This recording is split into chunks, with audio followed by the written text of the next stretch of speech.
Sertifika darajasidagi savol. Trapetsiya berilgan.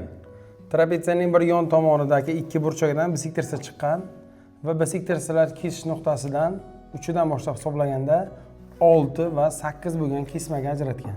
Va shu nuqtadan keyingi yon tomonigacha asoslarga parallel qilib kesma o'tkazilgan o'ngga teng bo'lsa trapetsiya yuzini toping degan savol ekan.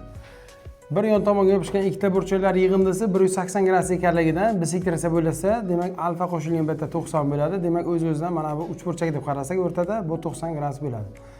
Ana endi bisektrisalar kesishgan nuqtadan o'tuvchi chiziq o'rta chiziq bo'ladi. O'rta chiziq bo'lsa, demak o'rta chiziqning bir bo'lagi o'ng ekan. Mana bu nuqtadan uch burchakka bitta mediana tashlaymiz. Keyingi yon tomondan o'rtasi bo'lishi uchun mana bu mediana o'rta chiziqning davomi bo'ladi. Mana bu narsa mediana. Endi bu 6, bu 8, bu o'rta 90 bo'lsa, Pifagor qilsak mana bu 10 bo'ladi. Mana bu tomon. Bu 10 bo'lgandan keyin demak mediana tushirdik. Mediana gipotenuzani ikkita bo'lakka ajratadi va ular 5 dan bo'ladi.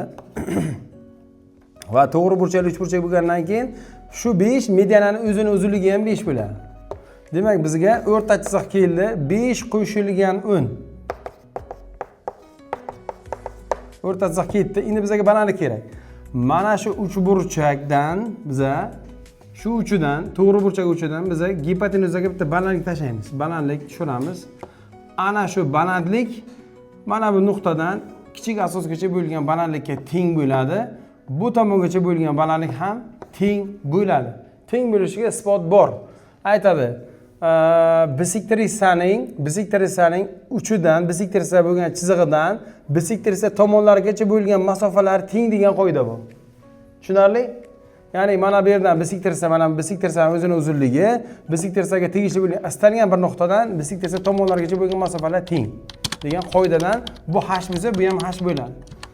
Endi bu h ni qanday topamiz? Bu h bizaga to'g'ri burchakli uch burchak, ya'ni 6, 8, 10 bo'lsa, gipotenuza tushirilgan balandlik katetlar ko'paytmasining gipotenuzaga nisbati 4 bilan 8 bo'ladi. Mana bu balandlikni topdik. Bu balandlik ham shunga teng, keyingi balandlik ham shunga teng. Umumiy balandlik trapetsiyaning balandligi, ya'ni trapetsiya yuzini yozamiz. O'rta chiziq ko'paytirilgan h va yana h ni yig'indisi, ya'ni 2h. L ni o'rniga 15 ko'paytirilgan 2, h ni o'rniga 48 ni yozsak, xo'p, bizga javob nima chiqadi?